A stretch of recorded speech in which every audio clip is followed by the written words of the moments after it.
Hello, ladies and gentlemen, it's me, T-Bone, from the LUNSB Show with T-Bone and Chick Brew. It's Sunday morning. It's 10:30. It's time for the Supplemental. We get together every Sunday morning and we talk about three things. We talk about your national days of the week. We give you a comedy, a community, or a charity note that we want you to know about, and we wrap it all up with This Week in History. Trivia style, brother. What it basically comes down to is it's a fun way to start your Sunday. And it preps me for the later recording of, we normally record a new episode of the LUNSB Show every Sunday. So this gets me in the mood to do the things, to do the thing. And I got to walk the red carpet tonight at Midtown Cinemas, where my movie, Rex Sent Me, is premiering on the big screen. Looking to bring home an award. So keep that in mind. We do three things every week, and we start it all off with your national days of the week.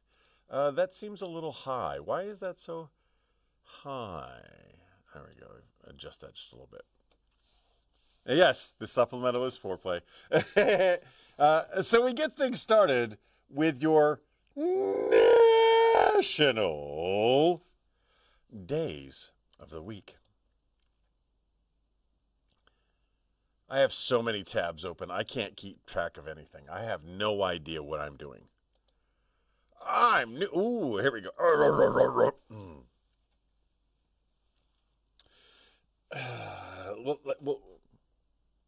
We'll do that one. I keep seeing my wife's butt showing up in the live feed, and you don't need to see that. Y'all be not be looking at my wife's tuchus. Let's get things started with Manana. Monday, May 25th is national. Wait. Is national. I took some critique recently about the way I say national. So I it's in my brain. It's in my brain. Monday, May 25th, is National Wine Day. I do partake in the spoiled grapes. I like those. I like those rotten grapes. They're tasty and delicious. But I am not so much of a person to know the things that needs to be known, only to find out that the people who claim to know the things that they know are all frauds. Sommeliers is a fancy word for BSer. That's what they are. And it's been proven time and time again. You break out a bunch of cheap wines and you give it into a sommelier, and they're like, oh, this one's oaky and tasty. It's got legs. And they say things that make no sense. And then they do the Coke Pepsi reveal. They take the lid off and like, it's Boone Farms. Because, yeah, it's all malarkey. And malarkey is one of my favorite words.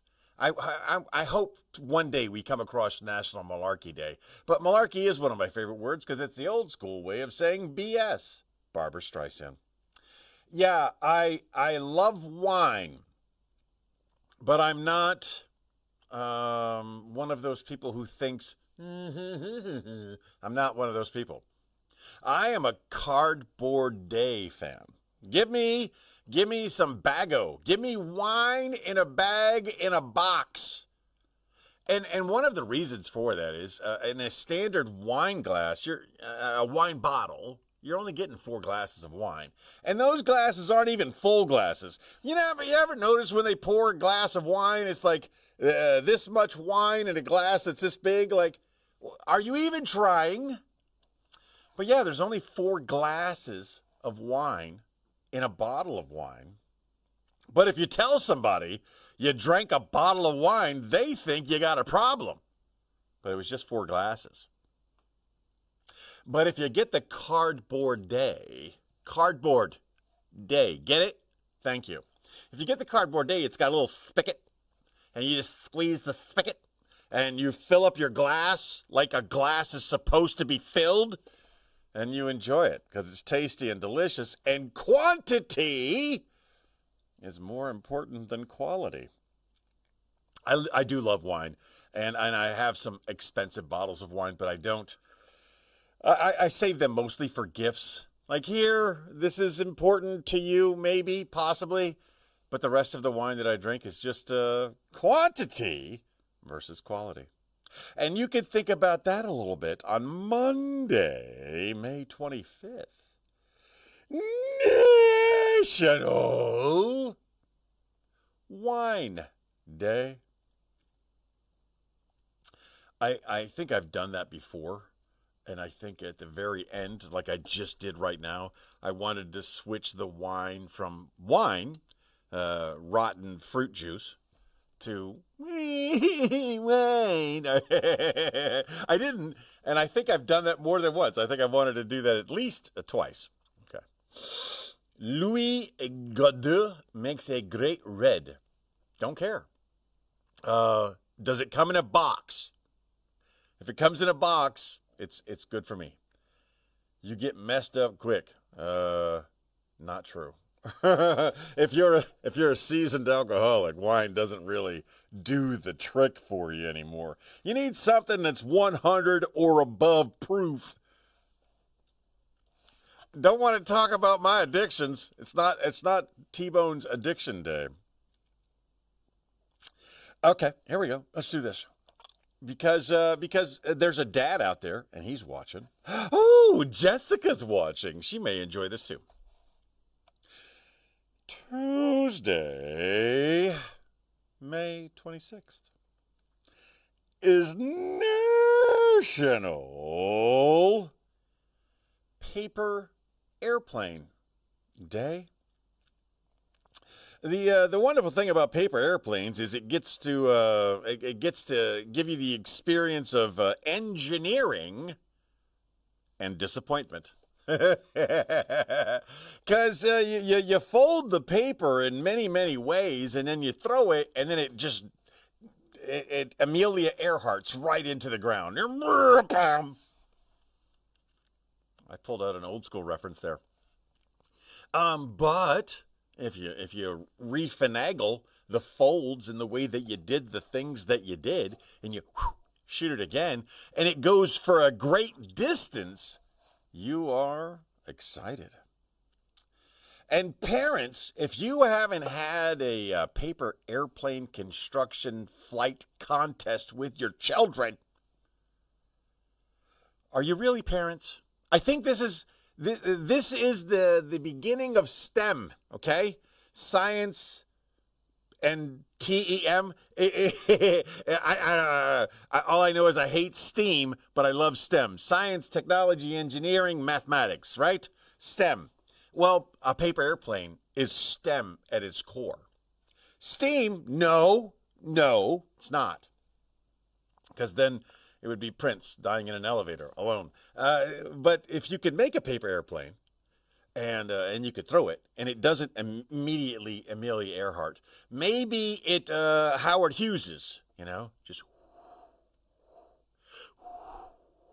it's the spruce goose of paper airplanes. It doesn't fly high, but it is flying technically just enough over the water. There's a lot of airplane references I threw in here. I see your comments. Let's get through this so I can read your comments. National Paper Airplane Day is Tuesday, May 26th. If you haven't made a paper airplane in the last 10 years, you should. If you have children and you've never had a paper airplane contest with your children, do it now. The end is nigh. They will no longer want to play with you soon, okay? They will move off and distance themselves from you, and you will rarely hear from them. So if you have the opportunity now to play with your children, have a paper airplane contest. On Tuesday, May 26th, National Paper Airplane Day. We got a lot of comments. I'm going to get through those real quick. Cooper has mastered that. Ooh, really? I would have thought Patrick, I would have thought Patrick would have made cooler airplanes. The flying cylinder, that is also cool. Don't call me Shirley. Yes. You ever seen a grown man naked? Airplane, the Airplane series, just some of the greatest movies ever made. Anything that was done by those guys, all the Police Squad, the Naked Guns, the airplanes, they were all done by the same brothers, and they were fantastic. Yes, Paper Airplane Day, D. White. I'm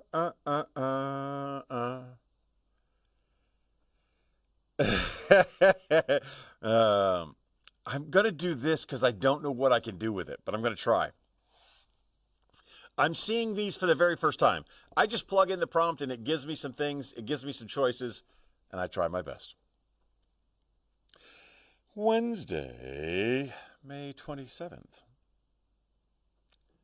is National Senior Health and Fitness Day. It's hard for me to think of myself as a senior, but I am. So Health and Fitness Day ain't that much of a big deal to me because I try to be healthy and I try to get me in some fitness. But in my brain, I don't see me as a senior. I see people 30, 40 years older than me as seniors. And if you know the math, that's way older than me. I see them. And they need a fitness, healthy day. Right? Don't they? A bunch of cocoon people doing the swissies in the pool. Like, look at us. We're so healthy in the water while we pee on ourselves. I haven't made it to adult diapers yet. The main reason is they don't make adult diapers in my size. And the fact that I am my size and still alive, kind of, basically I'm working on losing weight so I can fit into adult diapers, so I can enjoy my senior years. You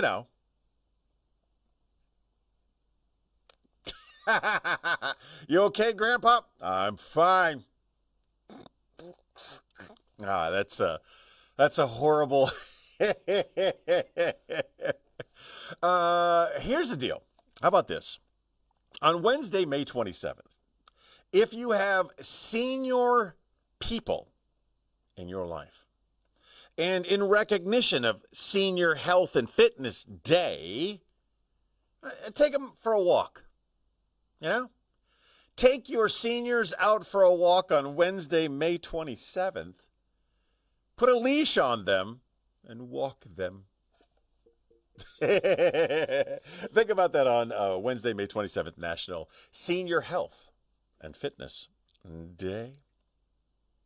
Moving on. Oh, I think I like the next one. So you want senior chief, exclamation point.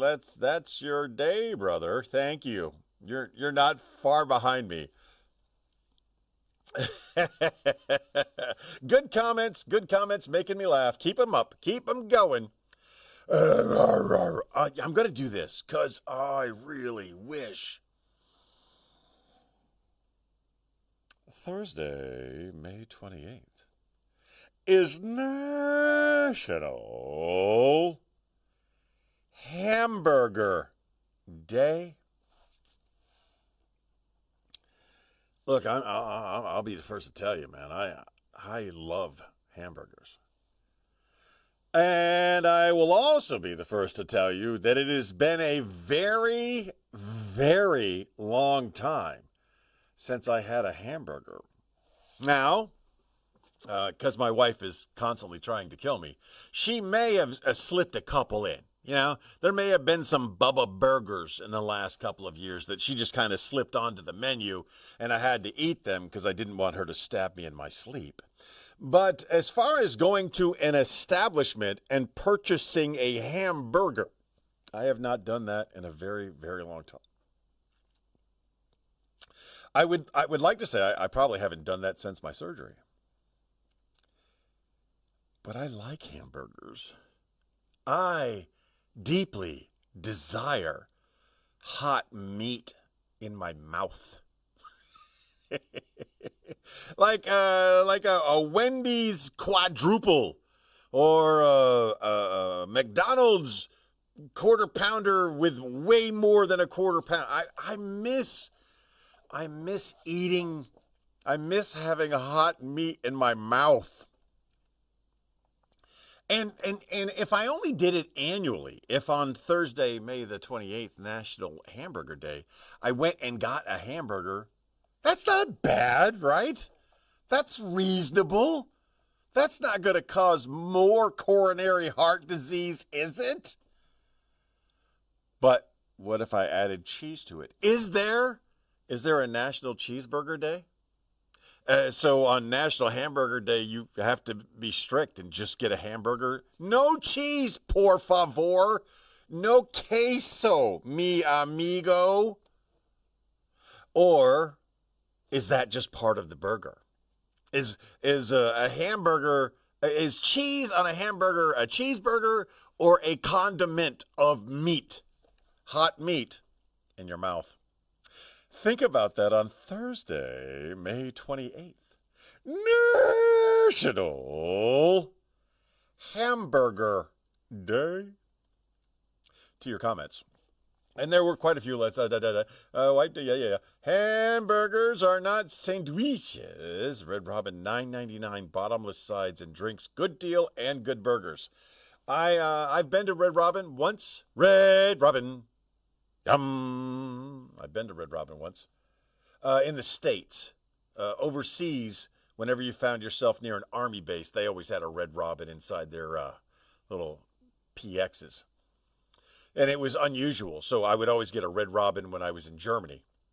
But so far in the States, only one Red Robin, and I had a good time there. I did enjoy it.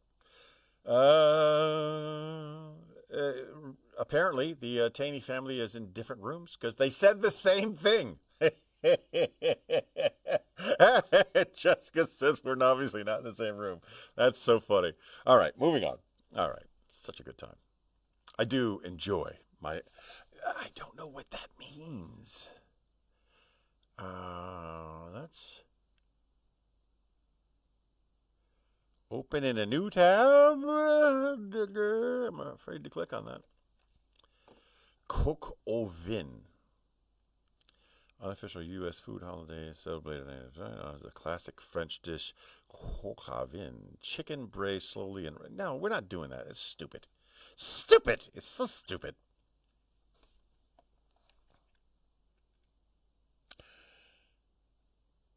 Friday, May 29th is National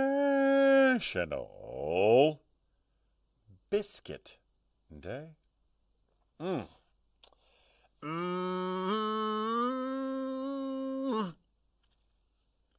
What's your favorite kind of biscuit? Because, I mean, they got all the biscuits. Yeah, I have never had a bad biscuit, nor do I ever plan on having a bad biscuit. I love the place of crackers, the cracker of barrels, the barrel cracker.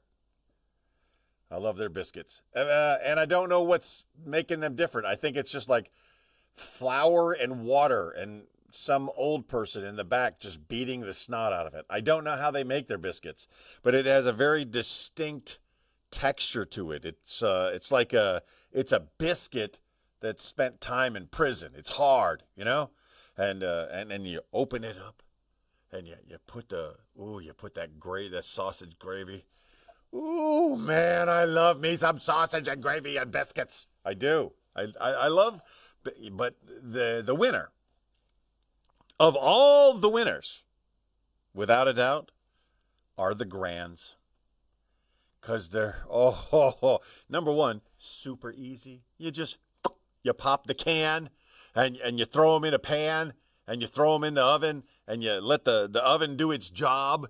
And those Grands are so light and flaky and they just rise to the top. And you can use them as ingredients in other things. You make something and you know what would be good on top of this thing that I made? A light and fluffy pastry treat. So you take some Grands and you put them over the top of whatever it is you make. You make some Jell-O and you figure a light and fluffy and crunchy and tasty topping would be nice. You break out some Grands. That's not going to work. Because once you put the Jell-O in the oven, that's going to be a catastrophic fail. All right, you know what I'm talking about. A pie of some kind. You put the Grands on top of that. Oh, I do love Grands. But I also like the House of Crackers. I like them. And the House of Waffles, they also have good biscuits. James says Popeyes. The thing about Popeyes, not that good. I'm gonna disagree with you, my friend. Popeyes biscuits, not that good, because in the black community, they constantly make jokes about having to eat X amount of Popeye biscuits without water, because they're really dry. They're dry biscuits. You know who doesn't have dry biscuits? Hardee's. Or if you live west of the Mississippi, Carl's Jr. Same restaurant, just different logos for different persuasions. We really need to apply to the rednecks in the South, so we're going to name the Carl's Jr. over there Hardee's. What's Hardee's mean? I don't know, but we're going to spell it with 2 E's. And we'll keep all the symbolism the same. It was always funny to me how Carl's Jr. and Hardee's are different. Anyway, lots to think about there. Go out, find yourself the best biscuit on Friday, May 29th. National Biscuit Day.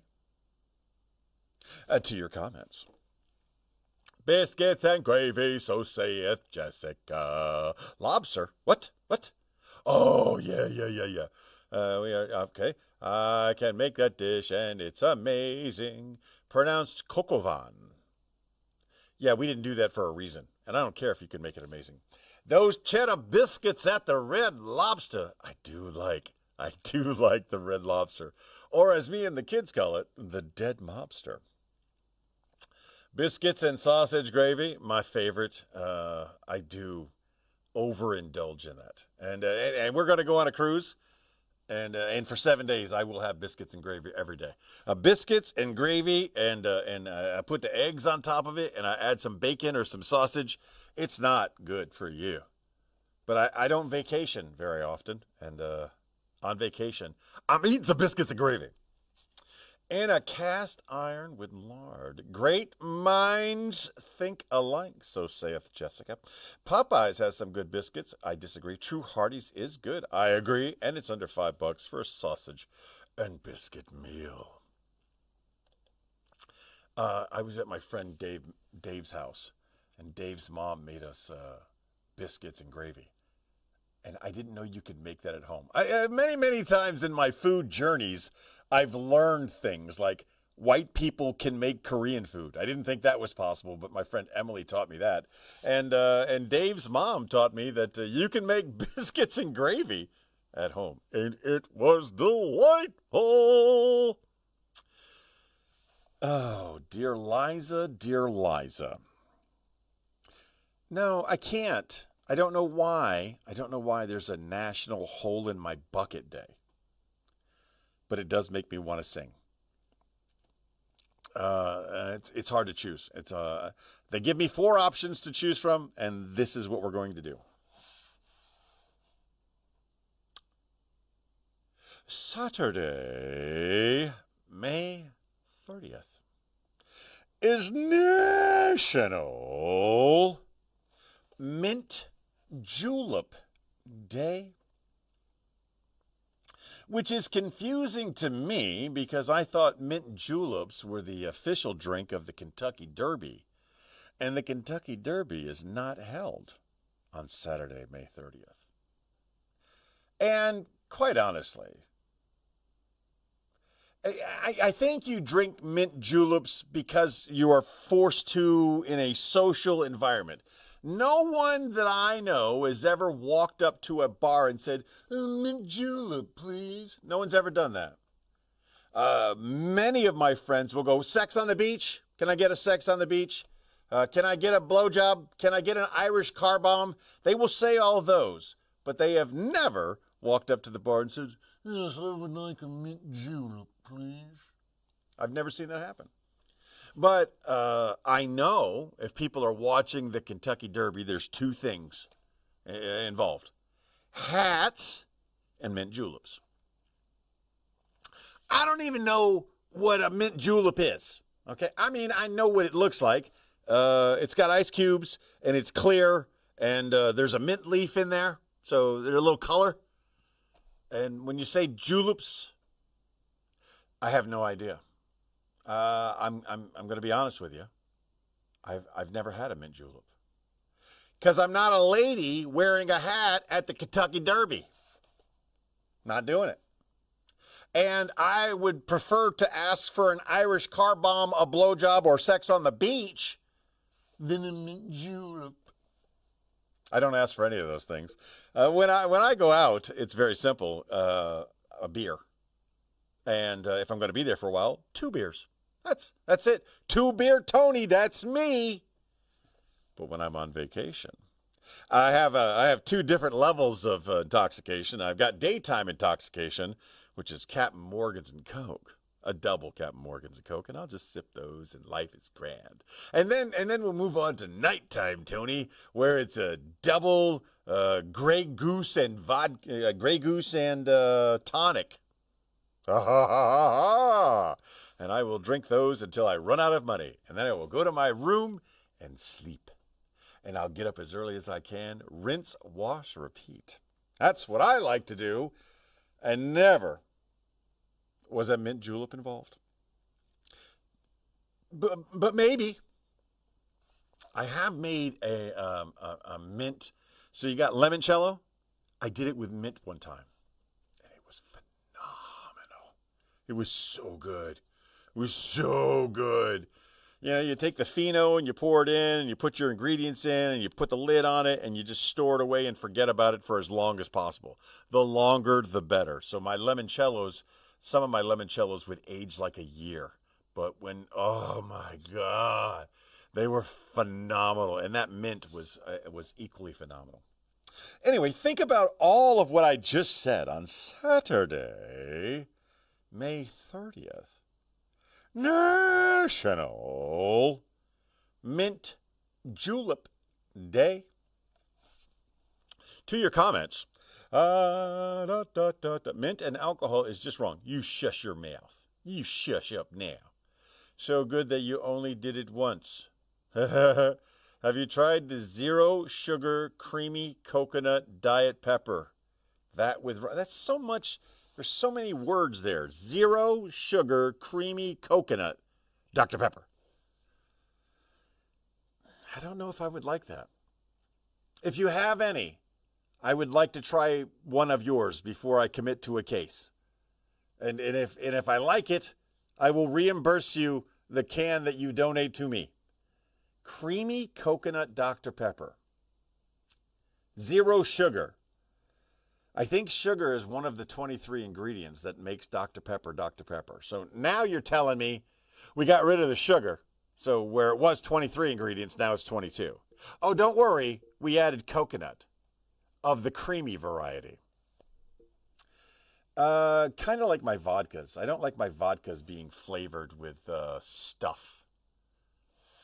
Number one, really high in sugar. And vodka doesn't need more sugar because as soon as it hits your liver, it's creating all the sugars.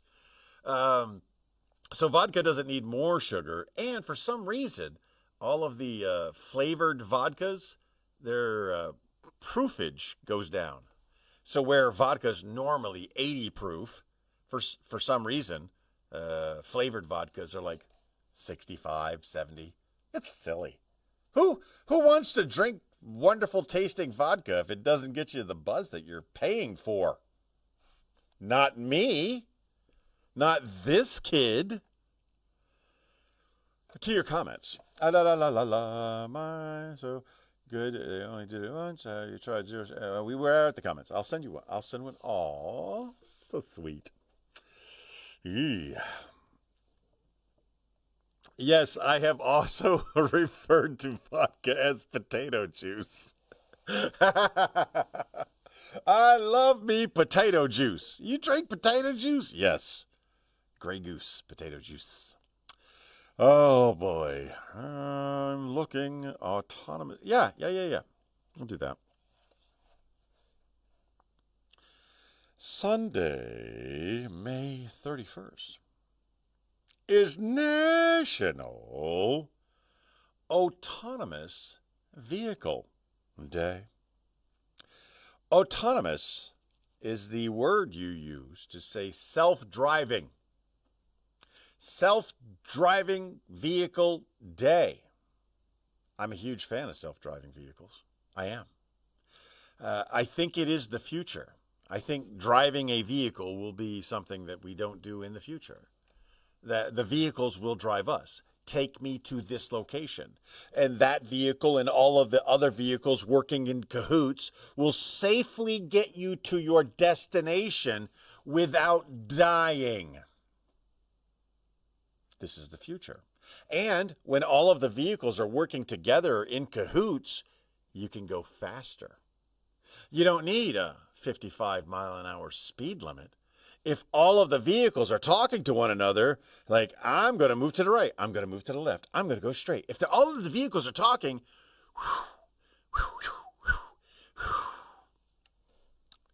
my friend Will C., who was recently in town at the Harrisburg Comedy Zone, he's got a Lexus. And he lets the Lexus drive him everywhere he goes.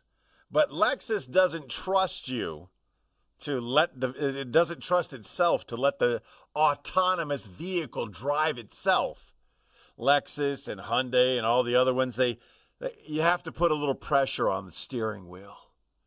You gotta let the steering wheel know that you're engaged in the driving activities, even though the car's doing all the driving.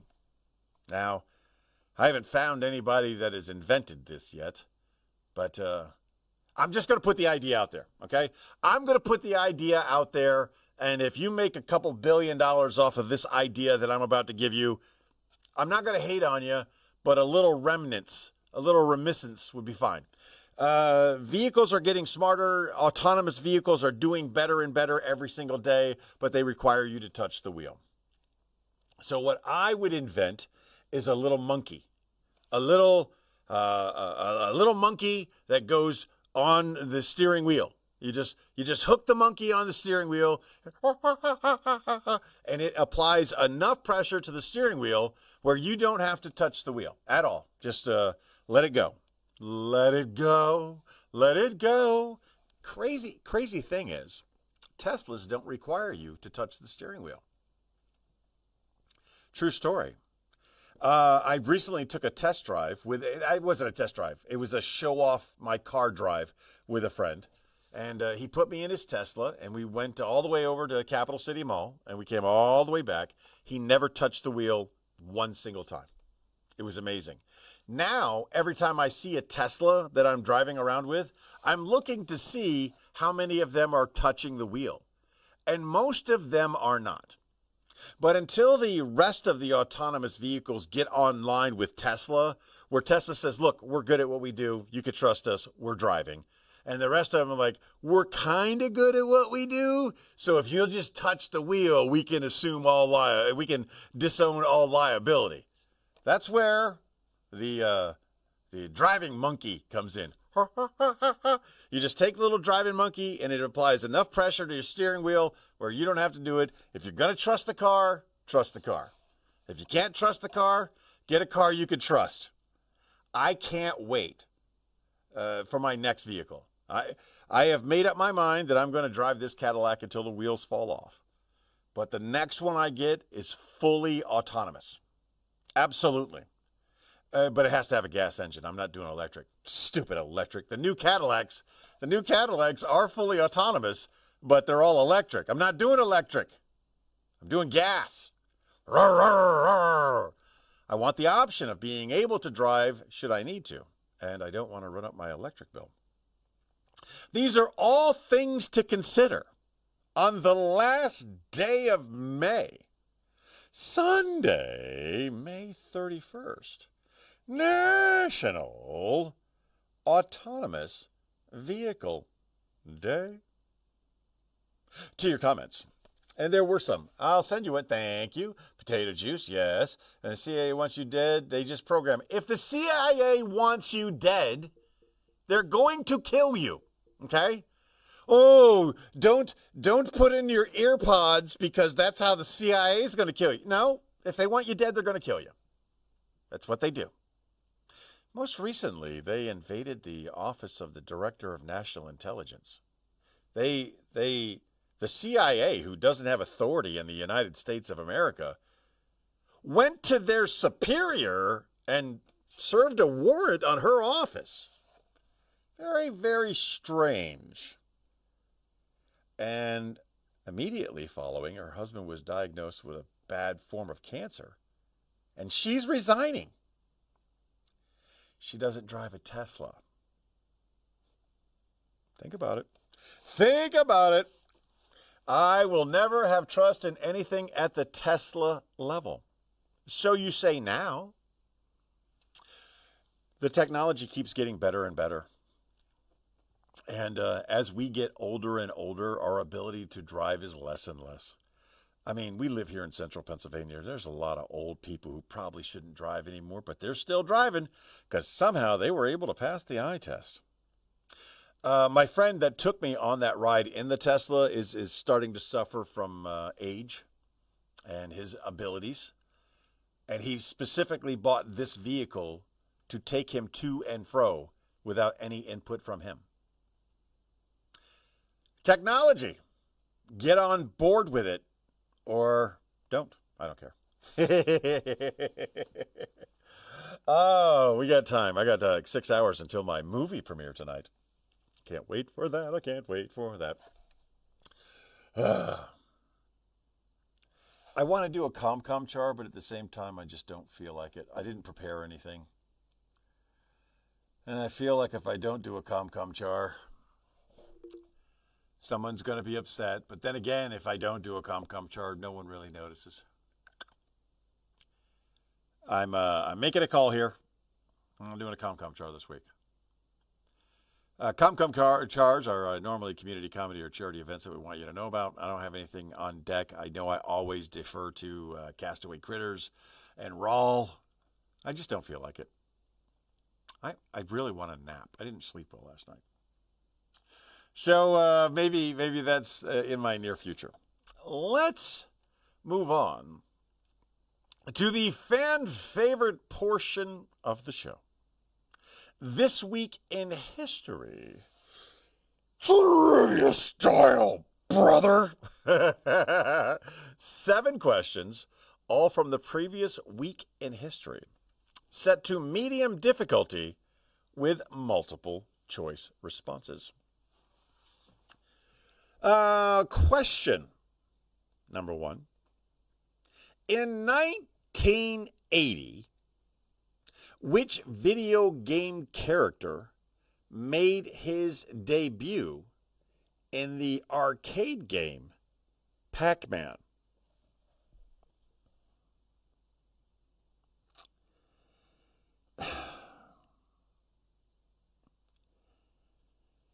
I set the questions to medium difficulty. He says Mario, okay.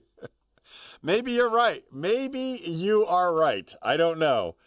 I am going to read you the multiple choice options.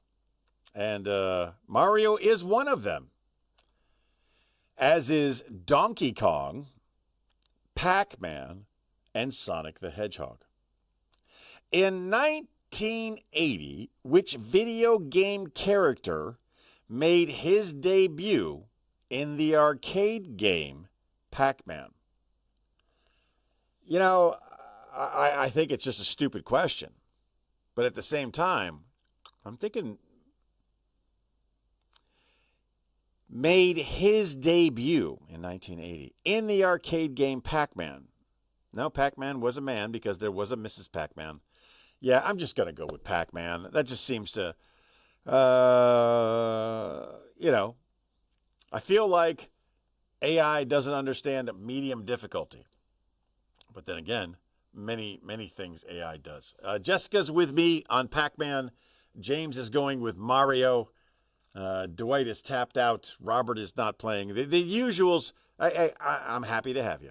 I'm happy to have some of my favorite people. Question number 2. Which famous aviator completed the first solo non-stop flight across the Atlantic in 1927? Which famous aviator completed the first solo non-stop flight across the Atlantic in 1927? Was it Charles Lindbergh, Howard Hughes, Amelia Earhart, or Chuck Yeager? What I think is funny about that is 2 of these people were mentioned earlier in the episode. We talked about the Spruce Goose of Mr. Howard Hughes, and we talked about a landing like Earhart. That should be a song. That's a good song. 1927, James says Lindbergh. Jessica, yet to answer. I think we can narrow it down between, well, I'm not going to narrow it down for you. The options are 1927, first guy to cross the Atlantic by himself, Charles Lindbergh, Howard Hughes, Amelia Earhart. Aviator. They don't say his, but we know it's not her, and Chuck Yeager. James says Lindbergh. He also says that Mario was his funny answer. And you are allowed 1 funny answer and then 1 real answer. So I'm going back to look at Jessica says Lindbergh. And you didn't answer, man. You said Mario, and then you said a profanity, and then you said, is it Pac-Man? And this isn't Jeopardy. Okay? So you're stuck with Mario for your answer. Jessica says Lindbergh. James says Lindbergh. I concur. It was Charles Lindbergh was the first one. Bonus points. What actor played Charles Lindbergh in the movie based on The Crossing? All right. Can you imagine what the actor would be? He left, man. He's busy. He's got stuff to do. Question number 3. In 1932, who became the first woman to fly solo across the Atlantic? 1932, who became the first woman to fly solo across the Atlantic? Was it Harriet Quimby, Bessie Coleman, Amelia Earhart, or Ride, Sally, Ride? Sally Ride. That was her actual name, Sally Ride. It's one of my favorite covers done by the band Hootie and the Blowfish. They do such a great job at all you want to do is ride around, Sally. James says it's Earhart. Jessica is slow to type. Again, 1932, who became the first woman to fly solo across the Atlantic? Was it Harriet Quimby, Bessie Coleman, Amelia Earhart, or Ride, Sally Ride? Sally Ride's eyes were blue. That's a great joke. Yeah, I was a kid when that happened. We all told the same jokes. What was the last thing to go through their mind? Yeah, their buttholes. Yeah, we did that. Jessica says Earhart. I agree. We all agree. It's Amelia Earhart was the first woman.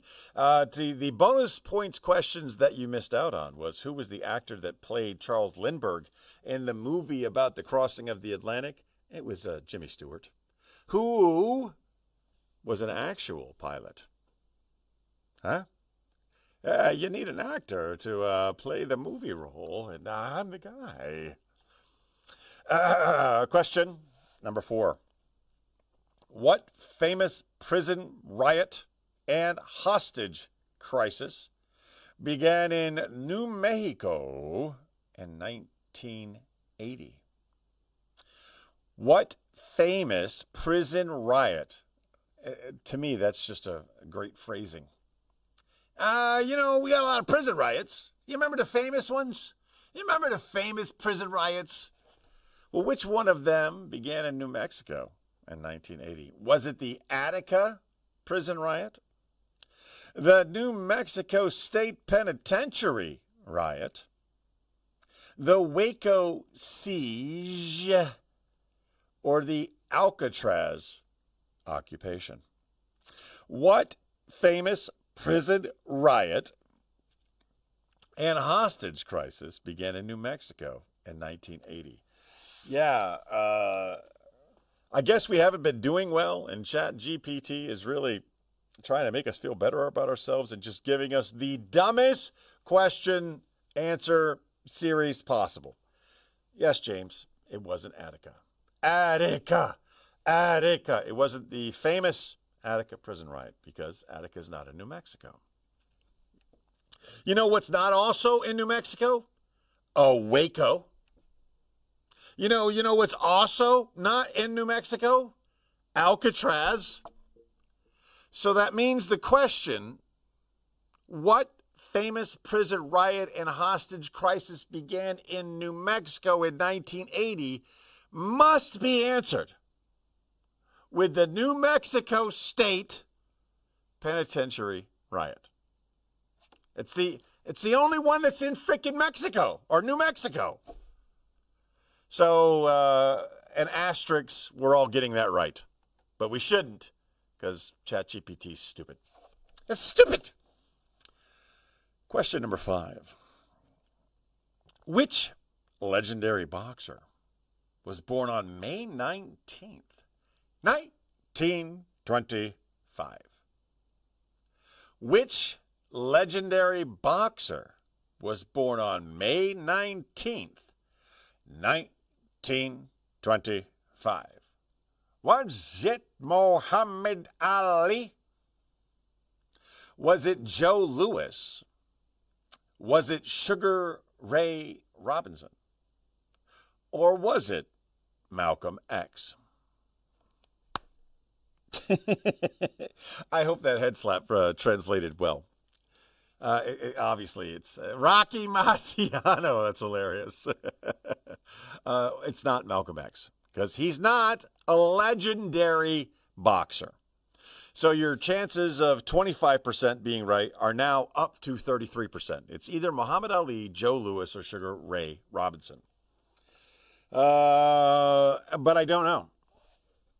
I don't know the answer. I think of who it could be, but I have to think about when they died to remember kind of how old they were. I don't think the legendary boxer born on May 19th, 1925 was Cassius Clay.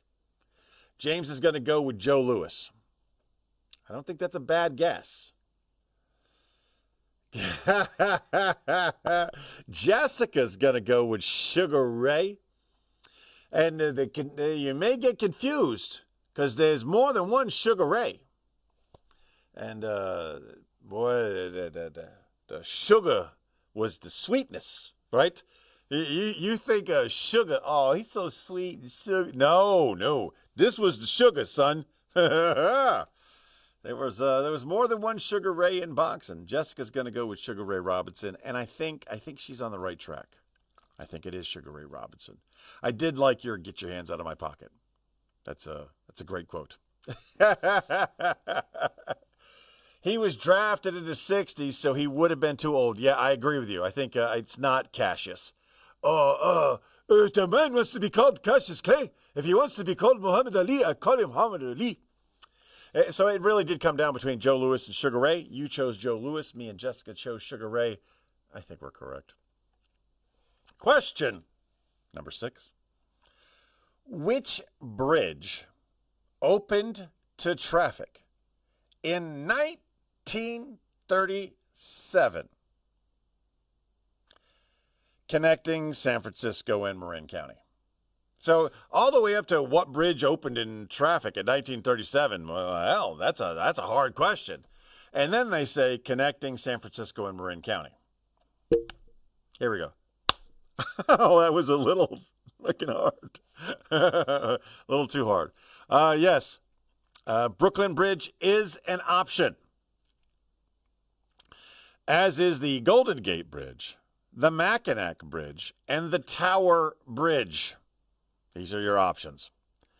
Brooklyn Bridge, Golden Gate Bridge, Mackinac Bridge, or Tower Bridge. What bridge opened to traffic in 1937 connecting San Francisco and Marin County? James decides to give his actual answer, the Golden Gate Bridge. We're waiting on Jessica, but while we're waiting on Jessica's answer, I'm going to tell you that the Golden Gate Bridge guy who made the Golden Gate Bridge made the same bridge in Lisbon, Portugal. You go from the thing to the thing, and you got to go over the bridge, and it's the Golden Gate Bridge, but it's in Europe. Yes, the Mackinac Bridge in Michigan, yes. And the Tower Bridge in London, and the Brooklyn Bridge in Brooklyn, and the Golden Gate Bridge is the only answer. There we go. She gave her answer. We all know it's the Golden Gate. This is a special week where we shouldn't get any credit at all. Final question of the day. In 1962, which astronaut became the first American to orbit Earth? 1962, which astronaut became the first American to orbit Earth? Here are your options. Is it Alan Shepard, John Glenn, Gus Grissom, or Neil Armstrong? 1962, which astronaut became the first American to orbit Earth? Alan Shepard, John Glenn, Gus Grissom, or Neil Armstrong? James has answered with Glenn.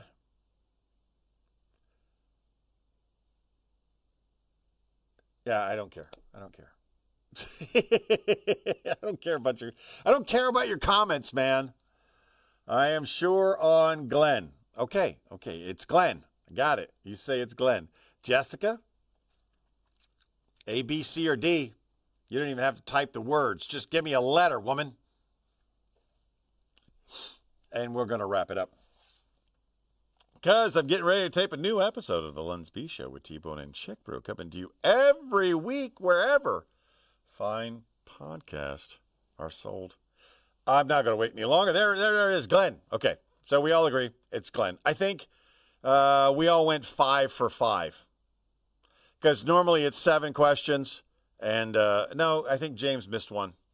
A legitimate one. Yeah, the Mario one. All right, here's the answers. Let's get that out right now. Answers, please. And the answers to this week's trivia. Number 1 was Pac-Man. Number 2 was Lindbergh. Number 3 was Earhart. Number 4 was New Mexico State Penitentiary Riot. Number 5 was Sugar Ray Robinson. Number 6 was the Golden Gate Bridge. And number 7 was John Glenn. Now, considering that Golden Gate Bridge and New Mexico State Penitentiary were so obvious, there's no way you could have got them wrong. Those 2 questions are eliminated. If you got 5 out of 5, good for you. I'm so happy for you. If you said Mario, and then is it Pac-Man with a question mark, you can give yourself a point because you're keeping your own score. But there better be an asterisk next to it. Jessica, great job. T-Bone, great job. We did fantastic. Anyway, We're going to wrap this up today. I remind you today, as I remind you every day, just be the best person that you can be. And if you are a great person today, be an even better person tomorrow. Chick Bruce sends her love. New episode of the LUNSB Show coming out soon. LUNSB. I should have had this on click.